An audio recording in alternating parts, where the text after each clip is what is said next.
الحمد للہ رب العالمین والعاقبۃ للمتقین والصلاة والسلام علی سید الانبیاء والمرسلین محمد وعلی آلہ واصحابہ اجمعین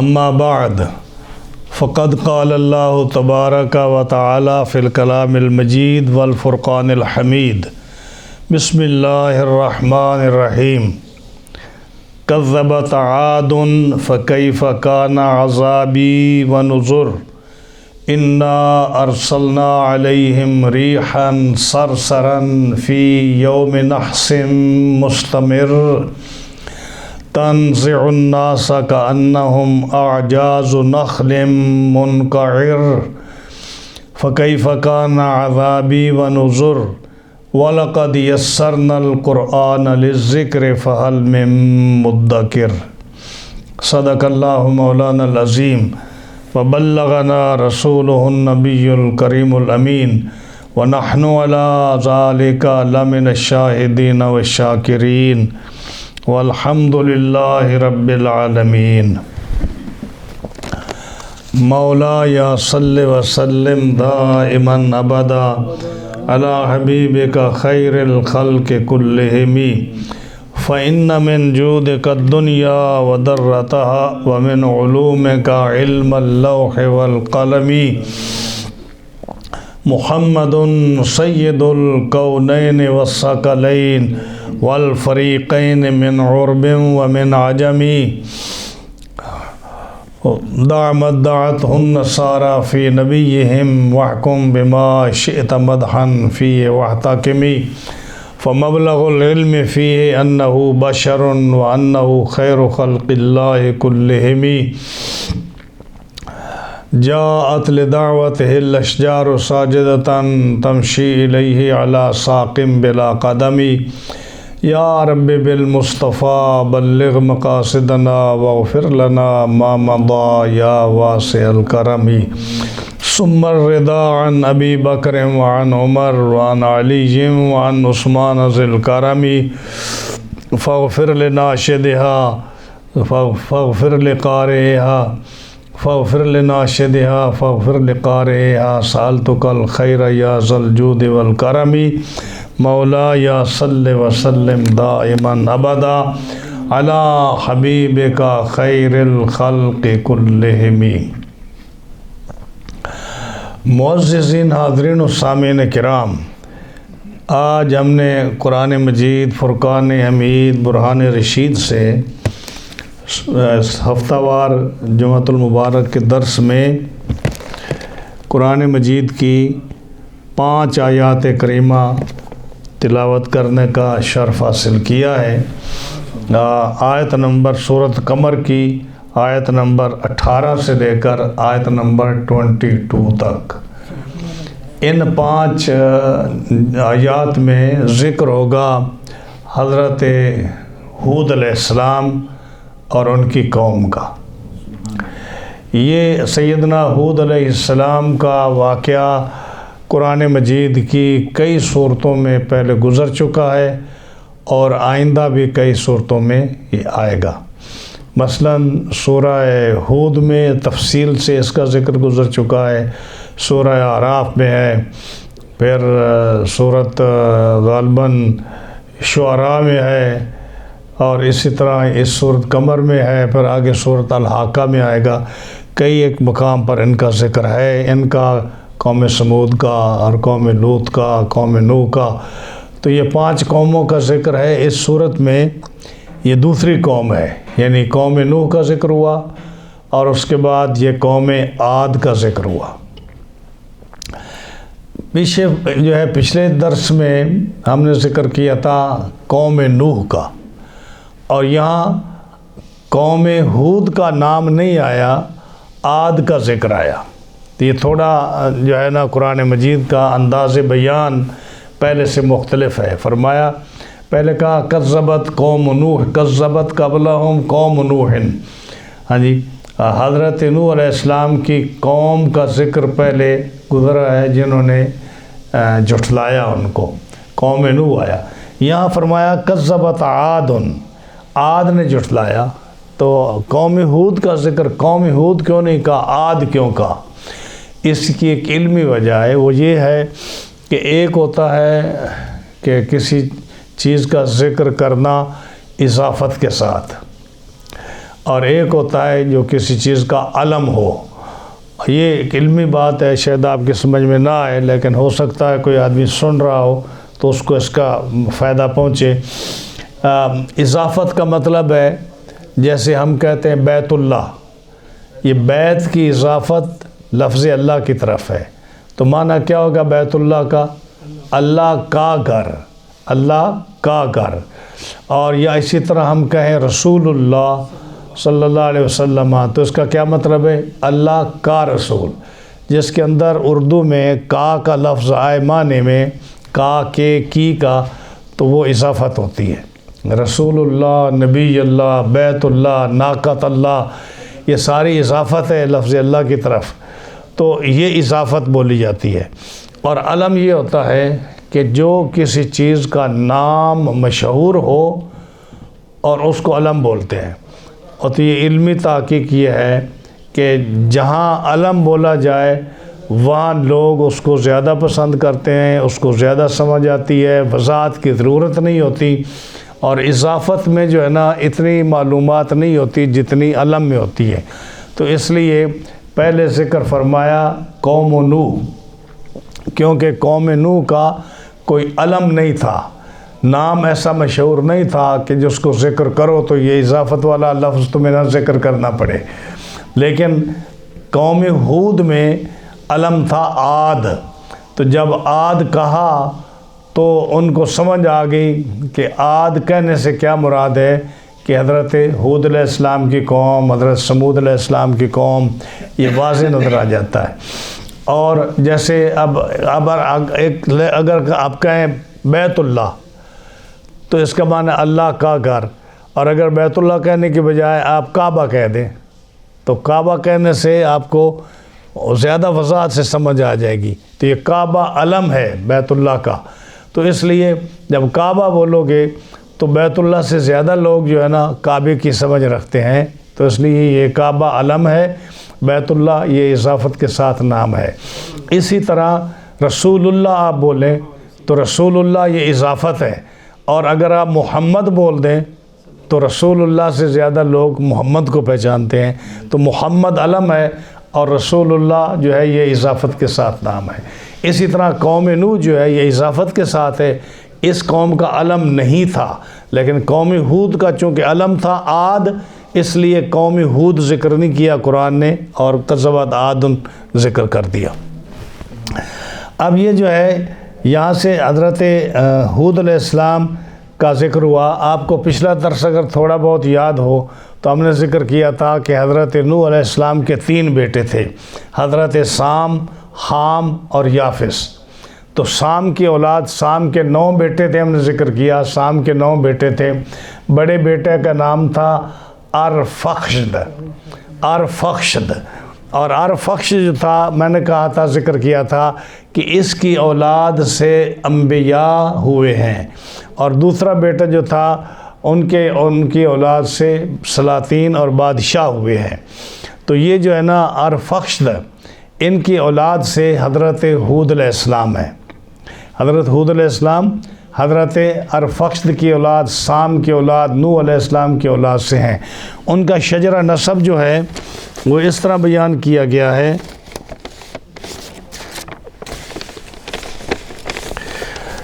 ایک شجرہ نسب مطالع المسرات میں جو دلائل الخیرات کی شرح ہے، انہوں نے ایک شجرہ نسب ذکر کیا ہے۔ انہوں نے ذکر کیا ہے ہود بن عبداللہ بن رباح بن خاور بن عاد بن عروس بن ارم بن سام، اور سام جو حضرت نوح علیہ السلام کے بیٹے ہیں۔ ہاں جی، اور دوسرا جو ہے نا شجرہ نسب وہ ذکر اس طرح کیا گیا ہے، عابر بن شالخ بن ارفخشد بن سام بن نوح، یہ دوسرا ذکر کیا گیا ہے۔ عابر جو ہے یہ عربی لفظ ہے، یہ حود علیہ السلام کا نام ہے عابر، اور جو حود ہے یہ عبرانی لفظ ہے، یہ بھی حود علیہ السلام کا نام ہے۔ حود جو ہے حود زیادہ مشہور ہے، عابر اتنا مشہور نہیں ہے۔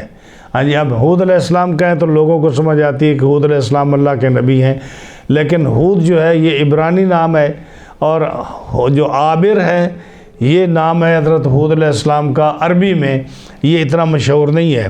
تو یہ حضرت عابر شالخ کی اولاد ہیں، اور شالخ جو ہیں یہ ارفخشد کی اولاد ہیں، اور ارفخشد جو ہے یہ حضرت سام کی اولاد ہیں، اور سام جو ہے حضرت نوح علیہ السلام کی اولاد ہیں۔ شالخ کا معنی رسول ہے، شالخ کا معنی جو حضرت حود علیہ السلام کے والد ہیں نا شالخ، اس کا معنی رسول ہے، اور ارفخشد جو ہے دادا ان کا نام جو ہے روشن چراغ۔ تو یہ حود علیہ السلام کے دادے کا نام ارفخشد ہے، روشن چراغ، وہ بھی نبی ہیں، اور حضرت شالخ بھی نبی ہیں، اور حضرت عابر بھی نبی ہیں حود علیہ السلام جو ہیں، اور حضرت حود علیہ السلام کی زوجہ جو ہے ان کا نام میسا سبا ہے۔ بعض نے حضرت حود علیہ السلام کے باپ کا نام عابر تھا یہ بتایا، وہ تجارت پیشہ تھے، حضرت حود علیہ السلام تجارت کیا کرتے تھے، رنگ ان کا گندمی تھا، اور بڑے وہ بردبار اور بہت سخی، اور چہرہ نہایت خوبصورت تھا، اور عابد تھے نہایت، قوم کے بڑے شریف انسان تھے، رحم دل انسان تھے، اور جو کہ نبی کی صفات ہوتی ہیں وہ ساری ان کے اندر موجود تھیں، اور ان کا چہرہ سفید گندمی رنگ کا تھا، جسم پر بال زیادہ تھے۔ یہ حضرت حود علیہ السلام کا ذکر ہے۔ سیدنا حود علیہ السلام جو ہیں آپ عاد کی اولاد سے ہیں۔ اب عاد دو ہیں، ایک کو عاد اولا کہتے ہیں اور ایک عاد دوم ہے۔ عاد اولا کا ذکر قرآن، دونوں کا ذکر قرآن مجید میں آتا ہے۔ ہم نے پچھلی صورت میں سورۃ نجم میں ذکر آیا تھا، وَأَهْلَكَ عَادًا الْأُولَىٰ، وَأَهْلَكَ عَادًا الْأُولَىٰ، یہ پہلے عاد اولا کا ذکر ہے، جس کا معنی ہے کہ اللہ تعالیٰ نے عاد اولا جو قوم تھی، حضرت حود علیہ السلام کی قوم عاد اولا، اس کو رب تعالیٰ نے ہلاک فرمایا۔ تو یہ عاد اولا کی طرف آپ حضرت حود علیہ السلام نبی بنا کر بھیجے گئے۔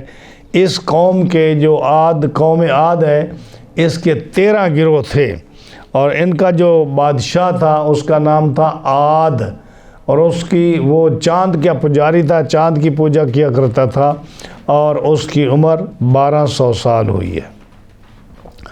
اس کا نسب نامہ یہ ہے عاد بن اوس بن ارم بن سام، وہ بھی حضرت سام کی اولاد سے تھا، عاد جو تھا بادشاہ۔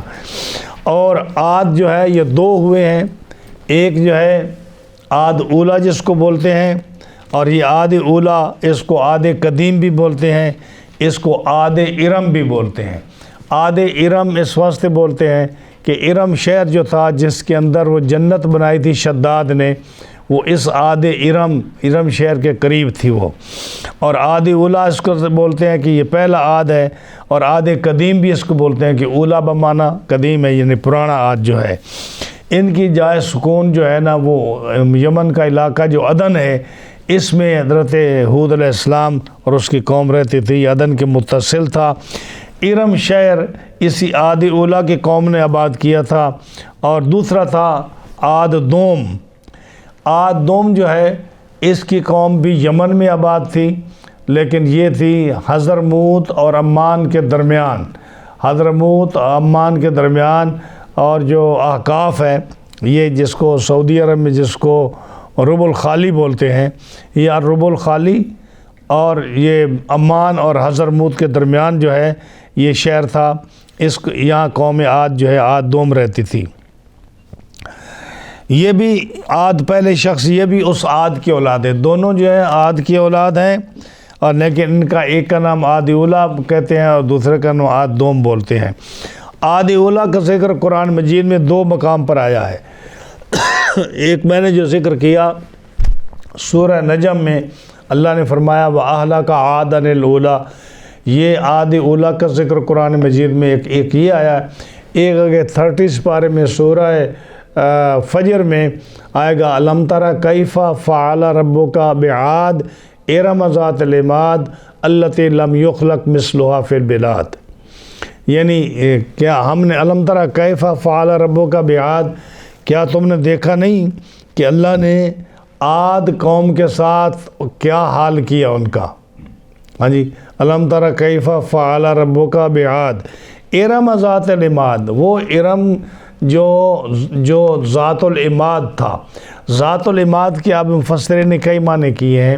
ایک معنی اس کا یہ ہے کہ بہت لمبے قد والے، یعنی جو قوم عاد تھی اس کے قد اتنے لمبے تھے کہ جس کی روایتیں آئی ہیں کہ لمبا آدمی 700 گز کا ہوتا تھا، یا 400 گز کی بھی روایت آئی ہے، 100 گز کی بھی روایت آئی ہے، اور جو چھوٹے قد والا ہے، سب سے چھوٹا ٹھنگنا جس کو بولتے چھوٹے قد والا، وہ 60 گز کا یا 80 گز کا یہ چھوٹا تھا، اور درمیانہ جو ہے اس کا قد 100 گز یا 120 گز ہے، اور جو لمبا ہے اس کا قد جو ہے اس سے اوپر 400 گز 300 گز 700 گز لمبے قد تھے ان کے۔ یہ اتنی بڑی قوم تھی، اتنی طاقتور، اور ظاہر ہے کہ اتنے بڑے ہوں گے تو ان کی غذا کیا تھی؟ ایک اونٹ صبح کو اور ایک اونٹ شام کو کھاتے تھے۔ ایک آدمی کی غذا ایک اونٹ صبح ایک اونٹ شام کو، اور طاقتور اتنے تھے کہ اسی اونٹ پر سواری کرتے تو اونٹ بھی اس طرح کے اونٹ نہیں ہوتے تھے جیسے آج کل کے اونٹ ہیں، جیسے ان کے قد بڑے تھے، قوم کے اونٹوں کے بھی قد بڑے ہوتے تھے، اور پہاڑوں کو ایسے چوٹ کر اٹھا کر پھینکتے جیسے ان کے سامنے ایک گیند ہے۔ پہاڑوں کو کاٹ کر اس کے اندر مکان بنانا، محل بنانا، حویلیاں بنانا، اونچے چبارے بنانا، پہاڑ ان کے سامنے کوئی چیز نہیں ہوتا تھا جس کو وہ کاٹ کر اپنے مکان محل بنا کر اونچے چبارے بنا کر اونچے محل بنا کر اس پر رہتے، اور اس کو ہر گزرنے والے کو تنگ کرتے، چھیڑتے ان کو، ہاں جی، اور ان کو لوگوں کو تنگ کرتے تھے، اور جو ہے اس لیے حضرت ہود علیہ السلام ان کو سمجھاتے تھے کہ آپ قوم کو جو ہے نا پریشان نہ کیا کرو، ان کی بے عزتی نہ کیا کرو۔ تو یہ ان کی عادت تھی اس قوم کی۔ ان کی عمریں بھی اتنی زیادہ تھیں کہ جیسے ہم نے کہا کہ وہ جو بادشاہ عاد تھا اس کی عمر 1200 سال تھی، اور شداد جس نے جنت بنائی تھی وہ بھی اسی قبیلے کا فرد تھا، اس کو 300 سال تو لگے جنت کے بنانے میں، اور اس کی عمر 900 سال تھی۔ اب 900 سال کی عمر کتنی بڑی عمر ہے، اور اس میں 300 سال اس نے جنت بنانے میں اس کے لگے۔ اور ایک عجیب بات یہ ہے کہ 700 سال تک اللہ تعالیٰ نے اسرائیل علیہ السلام کو حکم دیا کہ تو نے ان کی قوم میں نہیں جانا، تو پورے 700 سال حضرت ہود علیہ السلام کی یہ قوم جو قوم عاد ہے، 700 سال میں ان کی ایک بھی ڈیتھ نہیں ہوئی۔ تو اب اندازہ لگائیے کہ کتنی یہ قوم بڑی ہوگی۔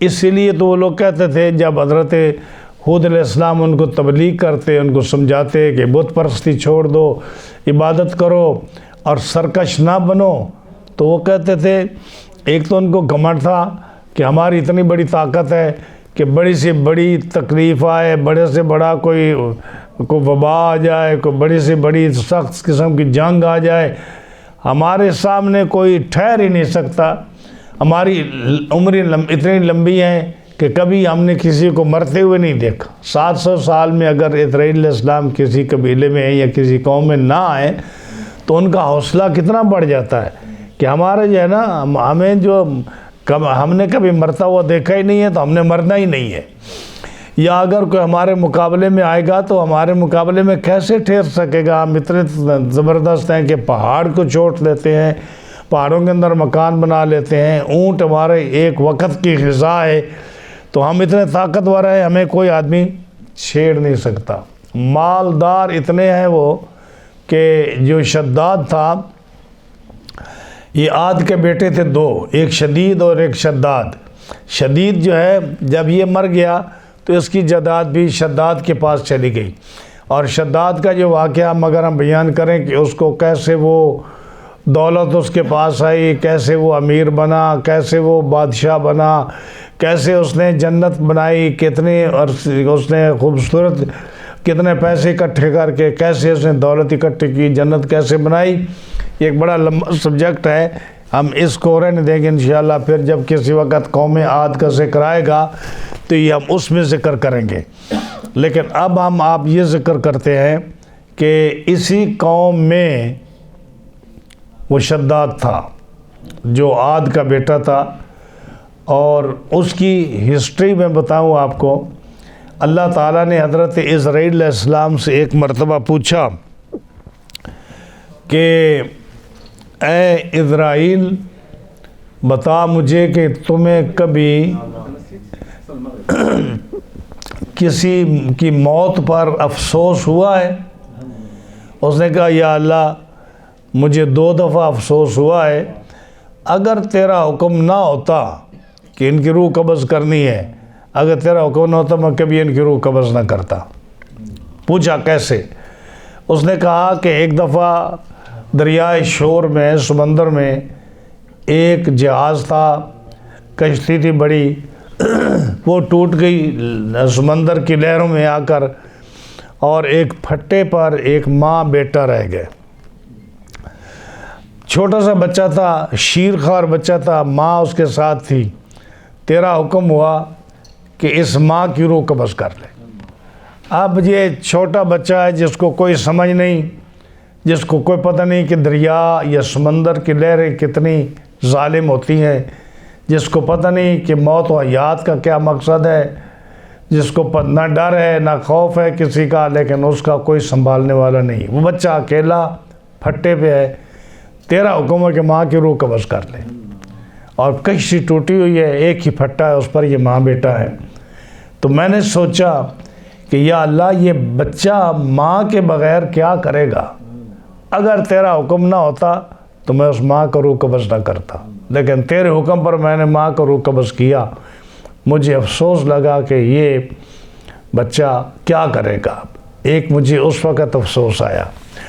اور دوسرا، جب شداد بادشاہ نے اتنی سٹرگل کی، اتنی محنت کی کہ اس نے 300 سال میں ارم میں عدن کے قریب جنت بنائی، اور وہ اتنی خوبصورت بنائی کہ اگر جس شخص نے بھی اس جنت کو دیکھا ہے وہ کہتا تھا یہ وہی جنت ہے جو اللہ نے آسمانوں میں بنائی ہے، کیونکہ اس نے علماء کو اکٹھا کیا۔ شداد نے، جب شداد کو علماء نے اور انبیاء نے اس کو تبلیغ کی کہ تو جو ہے اگر نیک کام کرے گا تو جنت میں جائے گا، انہوں نے کہا جنت کی تعریف کرو۔ جب جنت کی تعریف کی اور علماء سے اور انبیاء سے اس نے جنت کی تعریف سنی، تو چونکہ اس کے پاس بے شمار دولت تھی، عمر بھی اس کی 900 سال ہوئی ہے، تو اس نے کہا کہ ایسی جنت تو میں خود بھی بنا سکتا ہوں، مجھے نیک کام کرنے کی کیا ضرورت ہے، مجھے کسی پر ایمان لانے کی کیا ضرورت ہے، ایسی جنت تو میں خود بھی بنا سکتا ہوں۔ تو اس نے اتنا مال و دولت اکٹھا کر کے، اتنی دولت اکٹھی کر کے اس نے 300 سال میں جنت بنائی۔ جب جنت بنا چکا تو اب اس نے وہاں اپنی فوج کو لے کر، لشکر کو لے کر وہ جنت کے دیکھنے کے لیے 300 سال کے بعد گیا۔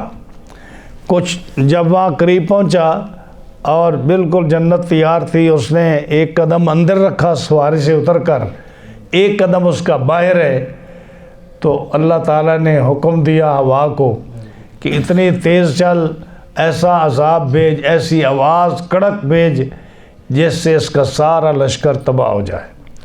تو اللہ تعالیٰ نے ایک ایسی آواز جو قوم سمود پر جیسے جبریل علیہ السلام نے آواز نکالی تھی، اور ان کی صیحہ اور آواز کو سن کر حضرت صالح علیہ السلام کی قوم کے دل فیل ہو گئے تھے اور وہ وہیں مر گئے تھے، اسی طرح وہ شداد اور اس کا پورا لشکر، اس کی پوری سواریاں، اس کے پورے فوجی اور وہ خود ایک پاؤں اس کا اندر ایک باہر ہے، وہ اسی وقت ہلاک ہو گیا۔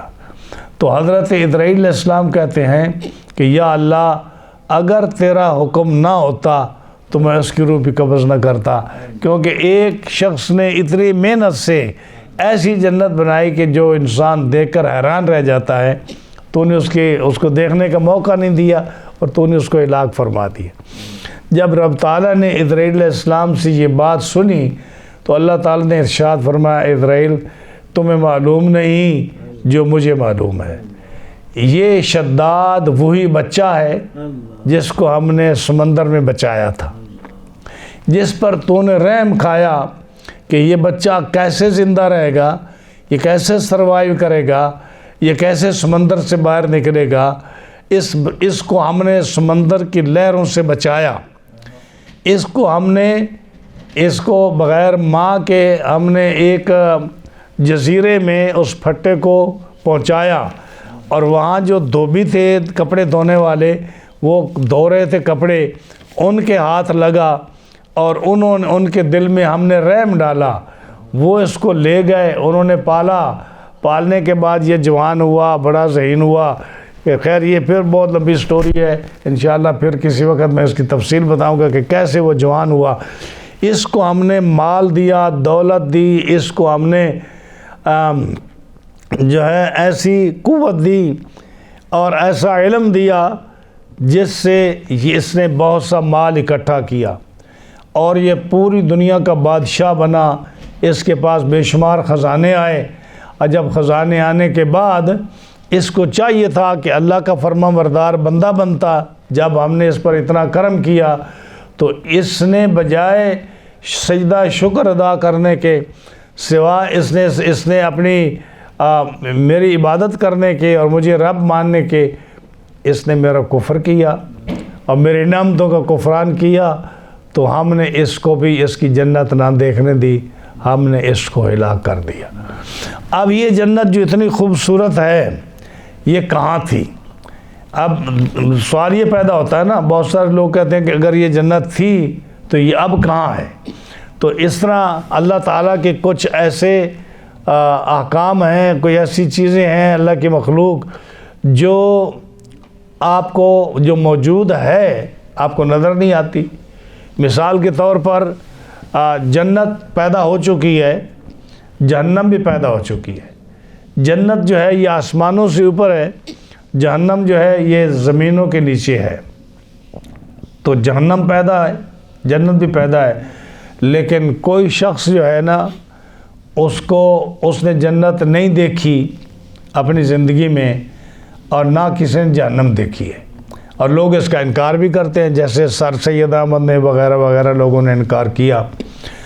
حضور صلی اللہ علیہ وسلم سے ایک یہودی نے پوچھا، اس نے پوچھا کہ اے محمد صلی اللہ علیہ وسلم جنت اور دوزخ پیدا ہو چکی ہے؟ آپ نے فرمایا پیدا ہو چکی ہے، یہ تو قرآن حدیث بھی کہتا ہے پیدا ہو چکی ہے۔ تو اب لوگ اپنے عقل سے سوچنا چاہتے ہیں، سمجھنا چاہتے ہیں، تو ہمارے پاس ہم سے کوئی پوچھے، آپ سے کوئی پوچھے تو ہم لاجواب ہو جائیں گے۔ ہاں جی، ہم کہیں گے جنت اور جہنم پیدا تو ہو چکی ہے، لیکن اگر وہ ہم سے پوچھے دکھاؤ کہاں ہے تو ہم نہیں دکھا سکتے۔ رسول اللہ صلی اللہ علیہ وسلم سے جب اس نے پوچھا تو آپ نے پوچھا اچھا تو یہ بتا کہ دن اور رات ہیں یا نہیں؟ کہتا ہے آپ نے فرمایا دن تھا نا، آپ نے فرمایا رات کہاں ہے دکھا مجھے۔ اب رات جو ہے یہ تو ایسی ہے جو آپ نے بھی ہزاروں بار دیکھی ہے، میں نے بھی دیکھی، ہر آدمی نے دیکھی ہے۔ کوئی رات کا انکار نہیں کر سکتا، کوئی دن کا انکار نہیں کر سکتا۔ جب وہ آپ کے پاس آیا دن میں تو آپ نے پوچھا کہ دن اور رات ہے یا نہیں؟ اس نے کہا ہے۔ فرمایا کہاں ہے رات دکھاؤ مجھے۔ اب وہ لاجواب ہو گیا۔ جب لاجواب ہوا تو آپ نے فرمایا جیسے رات موجود ہے لیکن اپنے ٹائم پر تو اس کو دیکھ سکتا ہے، ٹائم سے پہلے نہیں دیکھ سکتا۔ دن موجود ہے لیکن اپنے ٹائم پر تو اس کو دیکھ سکتا ہے، اس سے پہلے نہیں دیکھ سکتا۔ اسی طرح جنت بھی ہے، جہنم بھی ہے، پیدا ہو چکی ہے، لیکن جب وقت آئے گا تو جہنم کو بھی دیکھ لے گا تو اور جنت کو بھی دیکھ لے گا۔ اسی طرح یاجوج ماجوج کی قوم ہے، قرآن مجید فرماتا ہے نا، مسلمان کا تو ایمان ہے کہ قرآن جو فرماتا ہے سچ فرماتا ہے۔ یاجوج ماجوج کی قوم ہے۔ اب آپ مفسرین کو جائیں، جتنی رب نے کسی کو عقل دی ہے، کوئی کہتا ہے جی چائنیز جو ہیں یہ یاجوج ماجوج ہیں، کوئی کہتا ہے جی کورین یاجوج ماجوج ہیں، کوئی کہتا ہے جی ترک یاجوج ماجوج ہیں، کوئی کہتا ہے منگول یاجوج ماجوج ہیں، کوئی کہتا ہے رشین یاجوج ماجوج ہیں۔ جو کسی کے منہ میں آتا ہے وہ کہتا چلا جا رہا ہے، لیکن یاجوج ماجوج کی قوم کا جو رسول اللہ صلی اللہ علیہ وسلم نے فرمایا کہ جب قیامت کے قریب میں وہ آئے گی، یہ قیامت کے قرب کی نشانی ہے یاجوج ماجوج کا آنا، اور جب وہ آئیں گے تو پہلا گروہ جو آئے گا تو سمندروں دریاؤں کا سارا پانی پی جائے گا۔ جب دوسرا گروہ پائے گا ان کا تو وہ کہے گا کہ یہاں تو کبھی پانی تھا ہی نہیں، کوئی سبزہ تھا ہی نہیں، کوئی درخت تھا ہی نہیں، کس کو کھائیں، وہ کوئی چیز موجود ہی نہیں ہے۔ تو کیا یہ چائنیز، یہ کورین، یہ رشین، یہ ترک، یہ ایسے ہیں کہ جنہوں نے سمندروں کا پانی پی لیا ہے؟ ہاں جی، موجود ہیں سارے۔ تو یقیناً یہ قومیں یاجوج ماجوج نہیں ہیں۔ یاجوج ماجوج کی وہ قوم ہے جس کا ذکر قرآن مجید میں ہے کہ پہاڑوں کے بیہائنڈ جو ہے ان کو قابو کیا گیا ہے، اور حضرت ذوالقرنین نے وہ دیوار بنائی ہے جس کو روزانہ وہ چاٹتے ہیں سوراخ کرنے کے لیے۔ اللہ کے حکم کے مطابق جب تھوڑا سا پردہ رہ جاتا ہے تو کہتے ہیں کہ ہم کل کھولیں گے اس کو، وہ چلے جاتے ہیں، تھک جاتے ہیں۔ اللہ کا حکم اسی طرح ہے، اور جب قیامت کے قریب آئیں گے تو وہ کہیں گے انشاءاللہ ہم کل کھولیں گے، تو اس کی برکت سے وہ دروازہ کھل جائے گا، اور قیامت کے قریب جب عیسیٰ علیہ السلام تشریف فرما ہوں گے اس وقت یاجوج ماجوج کی قوم آئے گی۔ لیکن اب یہ سوال ہوتا ہے کہ جی یہ رشین، یہ امریکن، یہ یورپین، یہ اتنے ایڈوانس ہیں تو پھر انہوں نے دیکھا کیوں نہیں؟ ارے بھائی یہ اتنے ایڈوانس ہیں تو جنت اور دوزخ کو کیوں نہیں دیکھ لی ہے انہوں نے؟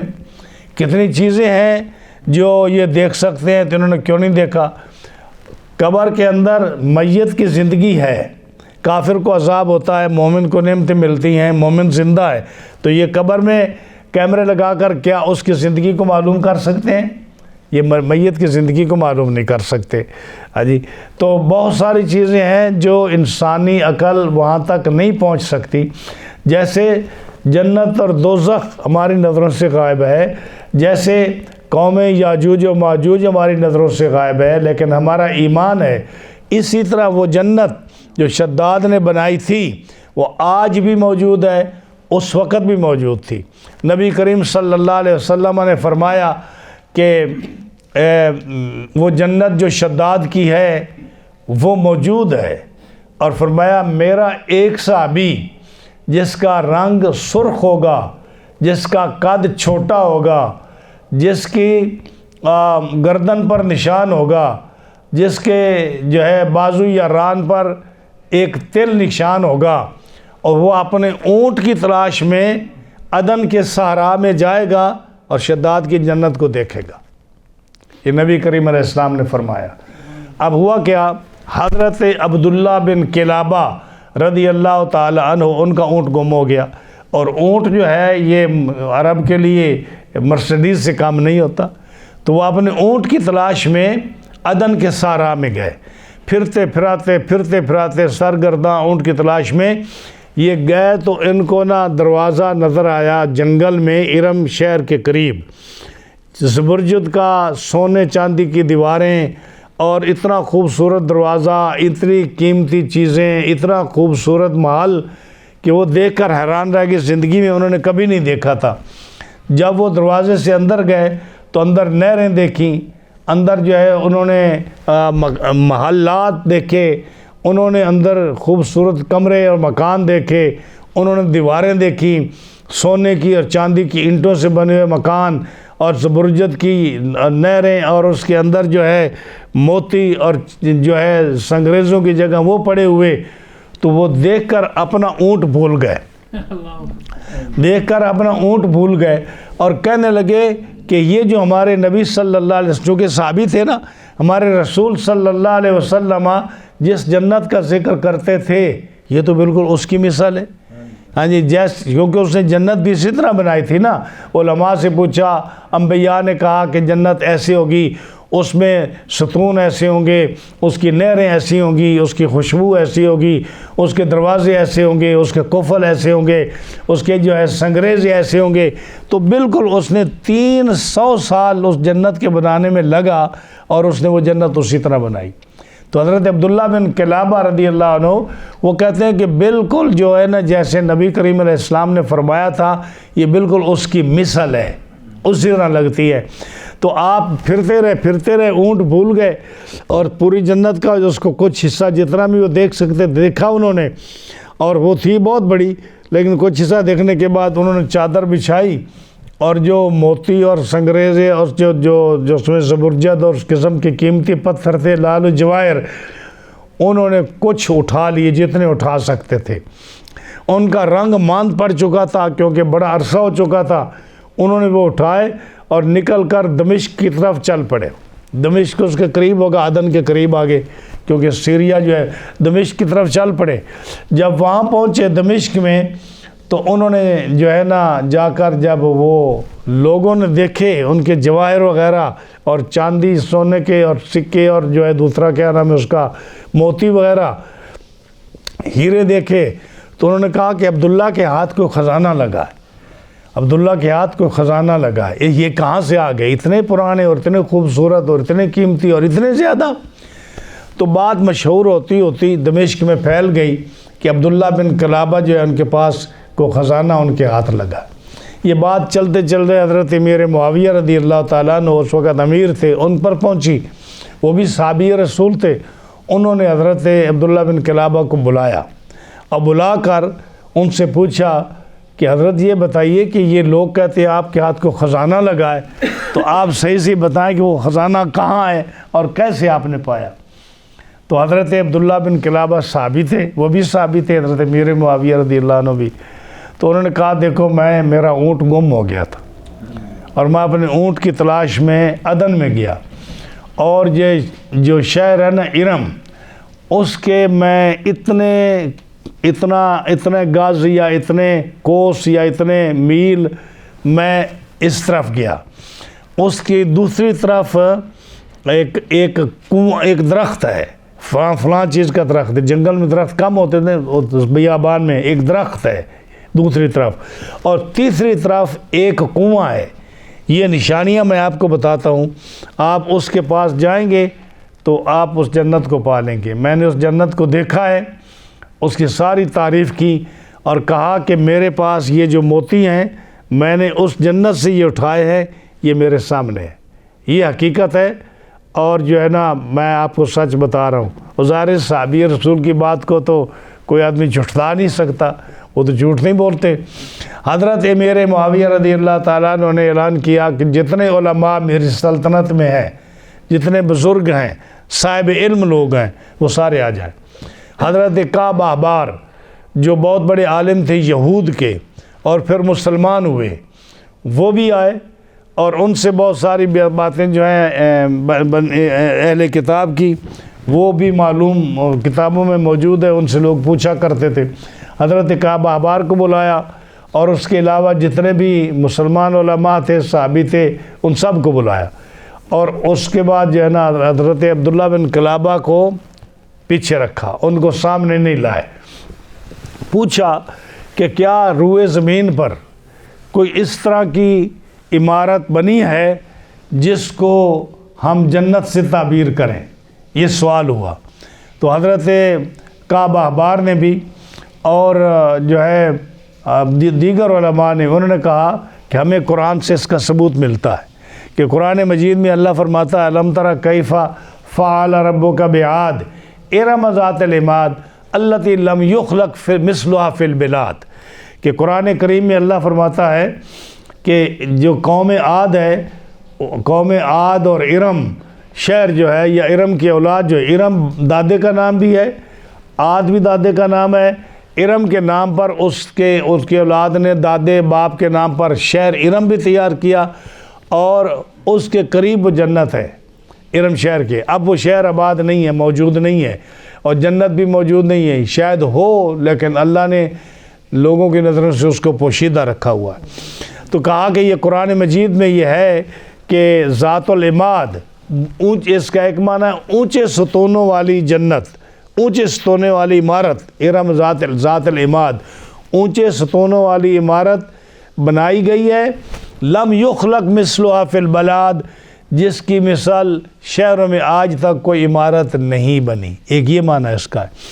بعض حضرات نے اس کا ترجمہ یہ کیا کہ ارم ذات العماد، اتنے لمبے قد والی قوم کہ جو یعنی جیسے میں نے عرض کیا 700 گز، 400 گز، 300 گز، 100 گز، 120 گز، 150 گز لمبے قد والے، اس کا کہا یہ ذات العماد، اتنے لمبے قد والے کہ جیسے کھجوریں لمبی ہوتی ہیں اس طرح کے قد والے، لم یخلق مثلها فی البلاد، ایسی قوم کبھی کہیں پیدا نہیں ہوئی، یعنی وہ بھی اس کا ذکر ہے۔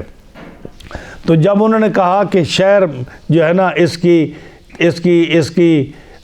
ثبوت ملتا ہے کہ جنت بنائی گئی ہے، قرآن مجید کا یہ حکم ہے، قرآن مجید یہ فرماتا ہے کہ بنائی گئی ہے، تو اس وقت حضرت کعب احبار اور ایک اور عالم وہ بولتے ہیں کہ نبی کریم علیہ السلام کی ایک حدیث ملتی ہے کہ میرا ایک صحابی، اس کا اونٹ گم ہوگا، ہاں جی، اور وہ جو ہے اس کی تلاش میں اس جنت میں جائے گا اور اس جنت کو دیکھے گا، اور اس کا قد چھوٹا ہوگا، اس کا رنگ سرخ ہوگا، اور اس کے جو ہے نا اس کی نشانی ہوگی کہ اس کے جسم پر اس کی آنکھیں سبز ہوں گی، سنہری آنکھیں ہوں گی، اس کی رنگ اس کا سرخ ہوگا، چھوٹے قد کا ہوگا، اس کے چہرے پر تل ہوگا اور گردن پر ایک نشان ہوگا، اور وہ شخص اس جنت کو دیکھے گا۔ جب اس عالم نے بغیر کسی بات سنے کہ یہ بات کہی تو آپ نے حضرت عبداللہ بن کلابہ کو اشارہ کیا کہ آؤ۔ اب جب وہ سامنے آئے تو ابھی وہ منہ سے کوئی لفظ نہیں بولے، کعب احبار کہتے ہیں کہ یہی وہ شخص ہے جس کے بارے میں رسول اللہ صلی اللہ علیہ وسلم نے فرمایا کہ اس کا دیکھو رنگ سرخ ہے، آنکھیں سبز ہے، اس کا قد چھوٹا ہے، چہرے پر تل ہے، اب گردن کا نشان دیکھو وہ بھی ہوگا۔ تو نبی کریم علیہ السلام کا یہ قول سچا ہے۔ اس وقت پھر ان سے پوچھا گیا، پھر انہوں نے کہا، پوری سٹوری بتائی کہ اس طرح کر کے میں نے اس جنت کو دیکھا ہے۔ اب یہ دیکھو یہ جنت جو ہے، اب بہت سارے لوگ انکار کریں گے اس کا، وہ کیا کہیں گے کہ آج ٹیکنالوجی اتنی زیادہ ہو چکی ہے، آج جو ہے دوربینیں اور سیٹلائٹ اتنی ہو چکی ہے۔ ارے بھائی سیٹلائٹ تو تمہاری ہو چکی ہے، لیکن جو اللہ کے کام ہیں کیا وہ تمہاری سیٹلائٹ اس کو دیکھ سکتی ہے؟ اللہ تعالیٰ نے جو انسان کی تخلیق فرمائی، اس نے جو انسانوں کو، جانوروں کو اور چیزوں کو پیدا فرمایا، کتنی ساری چیزیں ہیں جو ایسی ہیں جو تمہاری سیٹلائٹ اس کو نہیں دیکھ سکتی، تم اس کو جو ہے دیکھ نہیں سکتے، اور تم اس کو کہیں سے بھی پیدا نہیں کر سکتے، اس کو دکھا نہیں سکتے۔ تو نبی کریم صلی اللہ علیہ وسلم کے سارے فرمان، قرآن مجید کے سارے فرمان جو ہیں وہ دن بدن سچے ہوتے چلے آ رہے ہیں۔ ہاں جی، قرآن مجید کی باتیں جو ہیں جو قرآن نے پہلے اسے 1400 سال پہلے کہی ہیں، 1400 سال کے بعد سائنس اپنے قول بدلتی چلی جا رہی ہے، اور آخر اسی پر فیصلہ ہو رہا ہے جو اللہ کے رسول یا اللہ کے قرآن نے فرمایا۔ تو یہ قوم تھی قوم عاد۔ جب اتنی زبردست قوم تھی کہ یہ کسی کو کچھ نہیں سمجھتے تھے، یہ کسی کو جو ہے کسی کو اپنا مد مقابل نہیں سمجھتے تھے، اور یہ اتنی قوم تھی، اتنی مالدار، اتنی طاقتور، لیکن جب اللہ تعالی نے ان پر عذاب بھیجا تو ہوا کا عذاب بھیجا۔ ری سرسر سورج جو سورہ الحاقہ میں آتا ہے کہ یہ 22 شوال بدھ والے دن یہ صبح کو یہ ہوا شروع ہوئی، اور لگاتار یہ 8 دن اور 7 راتیں رہی، 1 سیکنڈ بھی نہیں رکی۔ 22 شوال بدھ سے لے کر 29 شوال بدھ کی شام تک یہ طوفان رہا۔ نبی کریم صلی اللہ علیہ وسلم نے فرمایا حدیث پاک میں، آپ نے فرمایا کہ جب اللہ تعالیٰ آسمان سے بارش نازل کرتا ہے تو ایک ایک قطرے کا حساب اس کے پاس ہوتا ہے، یعنی اس کو پتہ ہے، فرشتوں کو حکم ہوتا ہے، موکلین کو پتہ ہوتا ہے، جو بارش پر مامور ہیں جو فرشتے ان کو حکم ہوتا ہے، اتنے کروڑ یا اتنے لاکھ اور اتنے ارب قطرے، اتنے خرب قطرے تم نے اتارنے ہیں، ایسا حساب ہے۔ فرمایا ایک قطرہ بھی حساب سے باہر اللہ تعالیٰ بارش کا نہیں بھیجتا، جتنا حکم ہوتا ہے فرشتوں کو، فرشتے اتنا ہی قطرے جو ہے بارش کے برساتے ہیں۔ ہاں جی، ہے کوئی، اب یہ دیکھیں کہ اللہ تعالیٰ کے نے جو یہ نظام پیدا فرمایا ہے، کیا یہ سائنس جو ہے قطرے گن سکتی ہے کہ کتنے قطرے اللہ نے نازل فرمائے؟ لیکن اللہ فرماتا ہے، نبی کریم علیہ السلام فرماتے ہیں کہ اللہ تعالیٰ بارش کے قطروں کو جب بارش کو نازل کرتا ہے تو حکم ہوتا ہے کہ اتنے قطرے جانے چاہیے، اس سے ایک قطرہ بھی زیادہ نہیں جانا چاہیے، اور اتنی ہی بارش اترتی ہے۔ اسی طرح فرمایا کہ جب ہوا آتی ہے تو ہوا کو بھی جو ہے حکم ہوتا ہے فرشتوں کو جو موکلین ہیں کہ اتنی مقدار ہوا، اتنے پاؤنڈ ہوا، یہ اتنے من ہوا جو ہے وہ دنیا میں جانی چاہیے جہاں بھی جاتی ہے۔ لیکن نبی کریم علیہ السلام نے فرمایا جب اللہ نے قوم نوح پر عذاب بھیجا پانی کا، اور قوم عاد پر، قوم ہود پر جب عاد پر عذاب بھیجا ہوا کا، تو اللہ نے فرمایا فرشتوں کو کہ ہوا چھوڑو، تو ہوا چونکہ عذاب تھا نا، اتنی ہوا کا پریشر تھا کہ جو فرشتے کنٹرول کرتے تھے ہوا پر اور اتنی ہوا چھوڑتے تھے جتنی ہوا ان کو حکم ہوتا تھا، ان سے بے قابو ہو گئی، یعنی ہوا بے قابو ہو گئی۔ اور جب قوم فرعون پر پانی کا عذاب آیا تو جتنا حکم تھا کہ اتنا پانی زمین اور آسمان سے نکلنا ہے، ان فرشتوں سے وہ بے قابو ہو گیا۔ یعنی جب عذاب آیا تو فرشتوں سے، موکلین سے بے قابو ہو گیا عذاب، نہ پانی ان کے کنٹرول میں رہا، نہ ہوا ان کے کنٹرول میں رہی، اور ایسی ہوا 8 دن چلی کہ جو ریح سرسر، برف کی طرح ٹھنڈی ہوا اور اتنی تیز سناٹے دار جس کی آواز خطرناک، اور پہاڑوں کی غاروں میں جو چھپ گئے تھے، ہوا ان پہاڑوں کی غاروں سے ان کو نکال کر آسمان تک لے جا کر اتنے بڑے قد والے کو جو 400 گز، 600 گز، 200 گز کا آدمی ہو اور اتنا موٹا بھی ہوگا، اس کو اٹھا کر آسمان پر لے جا کر اس کا سر زمین پر مارتی، 20 منٹوں سے نکال کر ان جو چھپے ہوئے لوگ ہیں۔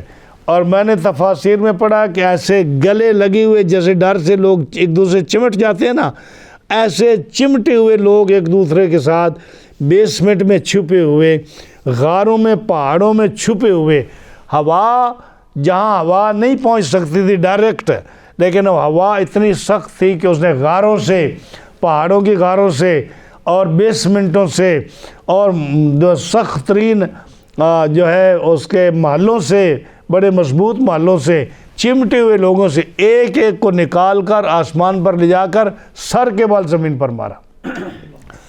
جو آجاز نے قرآن مجید میں لفظ آجاز و نخلن خاوی، آجاز و نخلن کا لفظ آتا ہے۔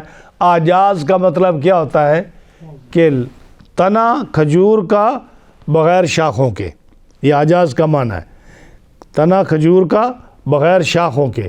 تو کیا مطلب کہ جب وہ اس کو آسمان پر لے جاتی ہوا اور زمین پر مارتی تو وہ گرتا ایسے جیسے کھجور کا تنا گرتا ہے، تو جیسے شاخوں کے بغیر ہوتا ہے اسی طرح یہ سر کے بغیر ہوتا، یعنی سر جو ہے نا اس قوم عاد کے آدمی کا سر کٹ جاتا اور اس کا جو ہے نا تنا زمین پر ایسے گرتا، اس کا جسم جیسے وہ بہت بڑا کھجور کا تنا گرا ہے۔ ہاں جی، کانہم اعجاز و نخل خاویہ، اللہ فرماتا ہے قرآن مجید میں۔ تو یہ عذاب ان پر آیا اور وہ 7 دن یہ مستمر کا لفظ آ رہا ہے اس صورت میں، مستمر کیا مطلب کہ ہوا اس وقت تک نہیں رکی، کنٹینیو رہی، لگاتار رہی، یہاں تک کہ اس کا ایک ایک فرد مر گیا، ساری قوم تباہ و برباد ہو گئی۔ اور وہ مر گئے. یہ اتنی بڑی قوم تھی. اس کا اور بھی بہت بڑے واقعات آتے ہیں جو قرآن مجید میں اور باقی کتابوں میں اس کا مذکور ہے. تو یہ قوم فرمایا کذبت عاد، جھٹلایا عاد نے، فکیف کان عذابی و نذر. تو دیکھو اللہ فرماتا ہے پھر کیسا تھا میرا عذاب اور کیسا تھا میرا ڈرانا. اللہ پوچھتا اس سے کیسا تھا میرا عذاب، یعنی اتنا سخت عذاب تھا کہ جو دنیا میں کسی کو نہیں ملا ہے. یہ 5 قومیں جو تھی نا، قوم نوح، قوم عاد، قوم سمود، قوم لوط اور قوم فرعون، فرمایا ان کو جو عذاب میرا تھا نا، وہ ایسا تھا. پوچھا کیسا تھا میرا عذاب، بتاؤ تو صحیح طرح. وَنُذُرْ، کیسے تھا میرا ڈرانا تم کو. اس واقعے میں حضرت ہود علیہ السلام کے واقعے میں 2 دفعہ یہ آیت آئی ہے، فَكَيْفَ كَانَ عَذَابِي وَنُذُرْ. اور پچھلے نوح علیہ السلام کے واقعے میں 1 دفعہ آئی ہے، اس میں 2 دفعہ آئی ہے. 2 دفعہ آنے کا کیا مطلب ہے؟ مفسرین فرماتے ہیں 1 دفعہ رب نے ان کو عذاب دینے سے پہلے ڈرایا ان کو اور عذاب دیا. جب عذاب دیا وہ ہلاک ہو گئے تو رب نے فرمایا عذاب آنے سے پہلے ان کو ڈرایا عذاب کی بات بتا کر کہ تمہیں عذاب آئے گا. اور دوسری دفعہ جو آیا وہ ان کے عذاب آنے کے بعد آنے والی قوموں کو ڈرایا کہ دیکھو ہم نے قوم عاد کا کیا حال کیا ہے، اگر اے قریش اور اے دوسرے لوگوں اگر تم بھی اسی طرح رہے تو تمہارے اوپر بھی عذاب آئے گا. اس لیے 2 دفعہ یہ ذکر آیا. انا ارسلنا علیہم ریحا صرصرا، بے شک ہم نے ان پر ہوا بھیجی، آندھی، صرصر، ہوا صرصر پہ آندھی بھیجی. فی یوم نحس مستمر، منحوس دن میں جو کنٹینیو لگاتار رہی. تنزع الناس، لوگوں کو کھینچ کر وہ نکال لاتی غاروں سے، پہاڑوں سے، بیسمنٹوں سے، اور جب آسمان پر لے جا کر ان کو گلا سر کاٹ کر زمین پر پھینکتی تو ایسے گرتے کأنہم اعجاز، گویا کہ وہ نخل منقعر، گویا کہ وہ کھجور کے تنے ہیں بغیر شاخوں کے. یعنی انسان گر رہے اتنے بڑے بڑے قد والے جو ان کے سر ساتھ نہیں ہیں. پھر فرمایا فَكَيْفَ كَانَ عَذَابِي وَنُذُرْ، بتاؤ مجھے کیسا تھا میرا عذاب اور کیسے تھا میرا ڈرانا. یعنی جب اتنا عذاب بڑا تھا تو پھر پوچھتا رب تعالیٰ کہ پھر کیسا تھا یہ میرا عذاب اور کیسی تھی وہ صورتحال. وَلَقَدْ يَسَّرْنَا الْقُرْآنَ لِلذِّكْرِ فَهَلْ مِن مُدَّكِرٍ، اور بے شک ہم نے آسان کیا قرآن کو یاد کرنے کے لیے، قرآن کو ہم نے یاد کرنے کے لیے آسان بنایا. فَهَلْ مِن مُدَّكِرٍ، کوئی ہے جو اس کو سوچے اور اس پر غور کرے، قرآن مجید کی آیات پر اور قرآن کے واقعات پر. اللہ تعالیٰ نے جو پہلے کتابیں نازل فرمائیں، تورات، انجیل، زبور وغیرہ، وہ ایسی کتابیں تھیں کہ سوائے نبی کے اس کو کوئی بھی یاد نہیں کر سکتا تھا. صرف نبی جو ہے اس کو وہ یاد کرتا تھا، نبی کے علاوہ وہ کتاب کسی کو یاد نہیں ہوتی تھی. لیکن رسول اللہ صلی اللہ علیہ وسلم پر اللہ تعالیٰ نے وحی بھیجی اور اللہ نے فرمایا اے میرے محبوب علیہ السلام،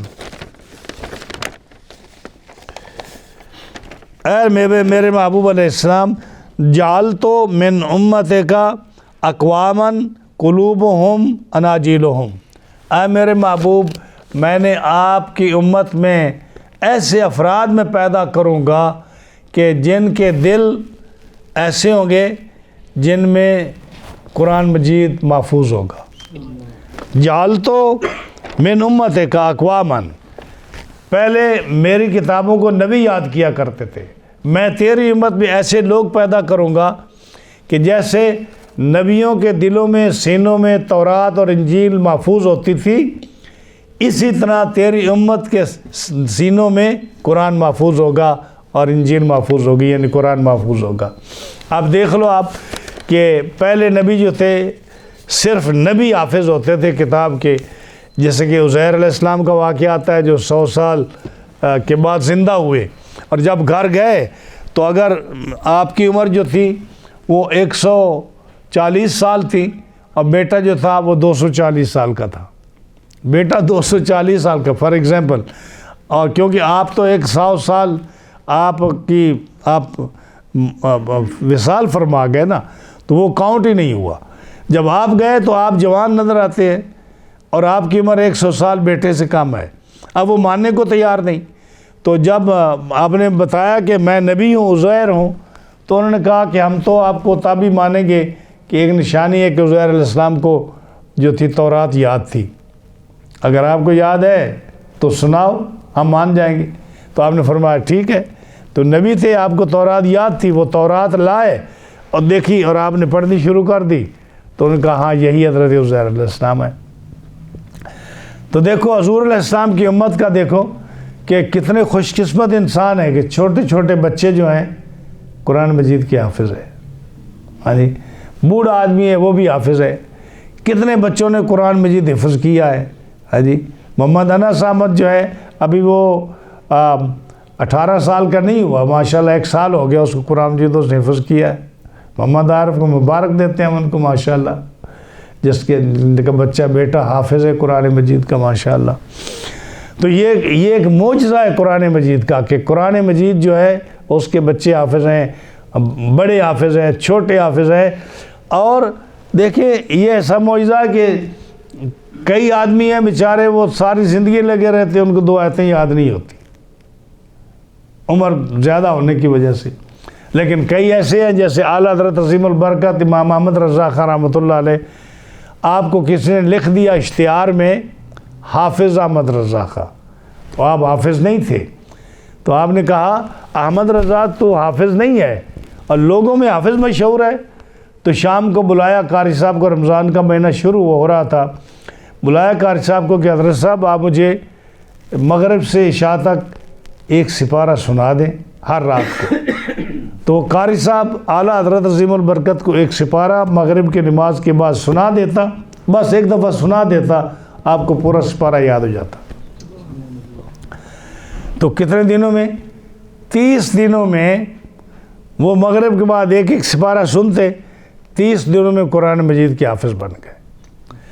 امام محمد رحمۃ اللہ علیہ جو امام ابو حنیفہ کے شاگرد ہیں، وہ بہت خوبصورت جنگ بچے تھے، ابھی داڑھی نہیں اتری تھی، وہ امام صاحب کے پاس گئے اپنے والد کے ساتھ کہ میں نے آپ کے پاس پڑھنا ہے۔ آپ نے دیکھا کہ یہ نوجوان بچہ ہے، امرد ہے، داڑھی ابھی اتری نہیں، آپ نہیں اس کو پڑھانا چاہتے تھے اس عمر میں، ہاں جی، کیونکہ چھوٹا بچہ اس عمر کا بچہ عورت کے حکم میں ہوتا ہے، تو آپ نے ان کو ٹالنا چاہا، فرمایا بیٹے جاؤ پہلے قرآن مجید حفظ کرو پھر میرے پاس آنا۔ امام محمد چلے گئے، ہاں جی، امام حضرت صاحب کا خیال تھا امام ابو حنیفہ کا کہ 2-4 سال لگیں گے اور پھر یہ ارادہ بدل لے گا یا بڑا ہو جائے گا پھر آئے گا۔ امام محمد 1 ہفتے کے بعد آ گئے، حضرت جی میں نے آپ کے پاس پڑھنا ہے۔ آپ نے فرمایا میں نے تمہیں کہا تھا کہ قرآن حفظ کر کے آؤ، پھر آ گیا۔ کہنے لگا جی میں نے قرآن حفظ کر لیا ہے۔ کتنے دنوں میں کر لیا ہے؟ 1 ہفتے میں کر لیا۔ ہاں جی دیکھیے، اور امام صاحب رحمۃ اللہ علیہ کا یعنی حافظہ دیکھیے کہ امام اعظم ابو حنیفہ رحمۃ اللہ علیہ کے شاگرد بھی ہیں اور شاگرد کے شاگرد بھی ہیں، امام ابو یوسف کے شاگرد ہیں اور امام ابو حنیفہ کے بھی شاگرد ہیں، امام محمد، امام شافعی کے استاد ہیں، امام شافعی کے استاد ہیں اور امام ابو یوسف اور امام ابو حنیفہ کے شاگرد ہیں۔ کتنی کتابیں لکھی ہیں؟ 999 کتابیں لکھی امام محمد نے، 999، اور ایک ایک کتاب اتنی بڑی ہے کہ شریعت حنفی جو ہے، مذہب حنفی ان کتابوں پر موجود ہے، ان کتابوں پر چل رہا ہے۔ آپ نے دنیا کے سارے مسائل جو 75% حنفی پوری دنیا میں موجود ہے، اس کی بیس وہ امام محمد کی کتابیں ہیں۔ ہاں جی، تو 1 ہفتے میں قرآن مجید حفظ کر لیا۔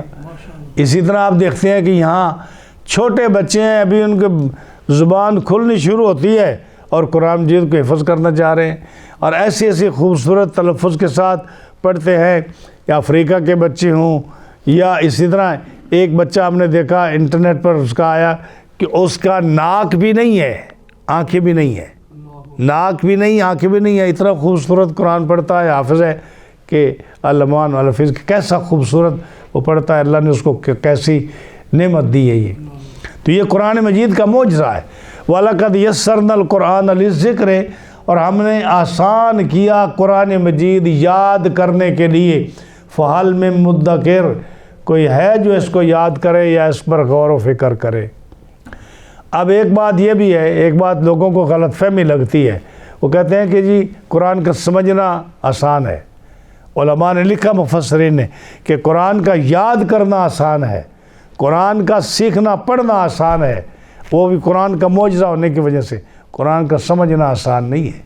قرآن کو سمجھنے کے لیے آپ کو بہت سارا علم چاہیے، بہت ساری گرامر چاہیے، بلکہ علماء نے لکھا ہے کہ 20-25 علوم پر مہارت چاہیے اگر تمہیں قرآن مجید سمجھنے کا شوق ہو تو۔ اب کون ہے جو 20-25 علوم میں ماہر ہو؟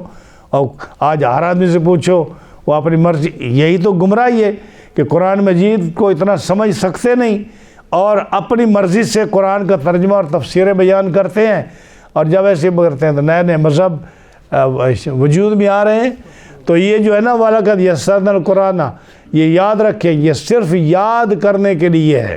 ہاں جی، علماء نے، مفسرین نے یہ واضح کیا ہے کہ قرآن مجید یاد کرنا آسان ہے، چھوٹے بچے بھی یاد کر سکتے ہیں، بوڑھے بھی یاد کر سکتے ہیں، نوجوان بھی یاد کر سکتے ہیں، لیکن انڈرسٹینڈنگ اس کی، اس کے معارف، اس کے معنی، اس کے مطالب، اس کی گہرائی، اس کے اندر سے مسائل نکالنا، اس کے اندر اجتہاد کرنا، اس کے اندر مسائل نکالنے، یہ ہر آدمی کا کام نہیں ہے۔ اس کے لیے مجتہد کی ضرورت ہے، اس کے لیے صاحب علم ہونا ضروری ہے، تب اس کو قرآن مجید کو سمجھے گا۔ تو یہ حضرت ہود علیہ السلام کا واقعہ تھا جو ہم نے آپ کے سامنے بیان کیا۔ بہت ساری چیزیں تو ہم نے آپ کو اس کی ذکر کر دی، حضرت ہود علیہ السلام کی قوم عاد کی، اور جو ہے اس کا پھر ہم نے یہ بھی ذکر کیا کہ اللہ تعالیٰ جل شانہ نے اس قوم کو ہلاک فرمایا، عذاب آیا اس قوم پر اللہ تعالیٰ کا، اور یہ قوم ہلاک ہو گئی۔ اس کے بعد ذکر آئے گا حضرت سمود کا، قوم سمود کا، حضرت صالح علیہ السلام کا۔ وہ بھی جیسے ہم نے یہ ذکر کیا نا کہ یہ سام کی اولاد سے نبی بھی آئے، سام کے بیٹے ارفخشد کی اولاد سے نبی آئے، اور دوسرا بیٹا جو اس کی اولاد سے بادشاہ آئے، تو یہ ان کا ذکر تھا۔ اگر آپ کو پچھلا درس یاد ہو، اس کے ساتھ اس کو ملائیں تو آپ کو ہسٹری کا پتہ چلے گا کہ پھر یہ لوگ کہاں کہاں آباد رہے اور کہاں کہاں انہوں نے شہر آباد کیے، اور یہ کتنی بڑی قومیں تھیں۔ تو یہ سب سے لمبی قوم تھی جس کا ذکر آیا کہ جس کو لمبے قد اور سینکڑوں گز قد اور اتنے طاقتور اور اتنے مضبوط، پھر جب یہ ہلاک ہوئے تو اب دیکھو، اسی جیسے ہم نے کہا کہ یاجوج ماجوج کا پتہ نہیں ہے کہ کہاں ہے، جنت کا پتہ نہیں کہاں ہے، اب یہ قوم سمود کہاں، قوم عاد کہاں رہی؟ یہ رب الخالی میں، جو سعودیہ میں رب الخالی ہے۔ اب وہ اتنا بڑا صحرا ہے، کہاں گئے وہ اتنے بڑے اونچے مینارے اور کوٹھیاں اور پہاڑ کے درخت، پہاڑ کے کیا نام ہے اس کا، جو پتھروں کے مکان اور کوٹھیاں، وہ کہاں گئے؟ اب وہاں ریت ہی ریت ہے، اور اتنی ریت ہے کہ عرب کے رہنے والے لوگ جو ریت پر چلنے سے کے ماہر ہیں، وہ بھی اس علاقے میں جانے سے ڈرتے ہیں۔ احقاف میں، یعنی جو عمان اور حضرموت کے درمیان کا علاقہ احقاف کا ہے، وہاں کے عربی جانے سے ڈرتے ہیں، اور وہاں کی حالت یہ ہے کہ پہاڑ، ریت کا پہاڑ ادھر ہے صبح کو، اور شام کو جب آواز چلتی ہے تو وہ پہاڑ اڑ کر دوسری طرف چلا جاتا ہے، اور پھر ادھر سے ادھر چلا جاتا ہے، اور وہ اتنی خطرناک ریت ہے کہ اس کے اندر کوئی چیز آپ ڈالیں تو وہ چیز اس ریت سے بالکل کٹ کر ختم ہو جاتی ہے، اس کا وجود ہی ختم ہو جاتا ہے، یعنی اتنی زہریلی ریت ہے۔ تو اب جو اتنی بڑی قوم، اتنے بڑے مکان، اتنے بڑے ان کے محل، اتنی مضبوط قوم، اس کا نام و نشان مٹ گیا، کسی کو پتہ نہیں کہ وہ یہاں تھے تو ان کی کوئی نشانی باقی رہے۔ سوائے حضرت ہود علیہ السلام کی قبر کے، جو ایک روایت میں حضرت علی کا قول ہے کہ وہ حضرموت میں ہے۔ حضرموت میں تخت پر آپ کی باڈی یہ شریف ہے اور کتبہ لگا ہوا ہے کہ یہ اللہ کے نبی حضرت ہود کی قبر ہے، جن کو اللہ نے قوم عاد کی طرف نبی بنا کر بھیجا تھا۔ ویسے بھی روایتیں ہیں، کوئی کہتا ہے، کسی روایت میں آتا ہے کہ صفا مروہ کے درمیان ان کی قبر ہے، کوئی کہتے ہیں مقام ابراہیم اور حجر اسود کے درمیان ان کی قبر ہے، کچھ کہتے ہیں ان کی قبر دمشق میں ہے، کچھ کہتے ہیں ان کی قبر جو ہے مقام ابراہیم کے پاس ہے۔ مختلف روایتیں ہیں، ہاں جی، لیکن ایک روایت یہ ہے کہ ان کی قبر حضرموت میں ہے۔ حضرموت میں جو قبر ہے وہ اب بھی موجود ہے، لوگوں نے ان کی زیارت کی ہے اور وہاں پتہ کہ وہاں موجود ہے آپ کی قبر، اور یہی علاقہ تھا آپ کا، حضرت ہود علیہ السلام کی قوم کا۔ اور ایک جو ہے، ایک قوم یہاں تھی، دوسری قوم جو ہے نا اس کے آگے عدن کے پاس تھی۔ یہ دونوں قوم عاد تھیں جو ساتھ ساتھ رہتی تھیں، اور آپ دونوں کی طرف نبی بن کر آئے تھے۔ اللہ تعالی ہم تمام کو قرآن فہمی کی توفیق عطا فرمائے، اور ان قوموں کے عذاب سے اللہ تعالی ہمیں سبق سیکھنے کی توفیق عطا فرمائے اور قرآن مجید سمجھنے کی توفیق عطا فرمائے۔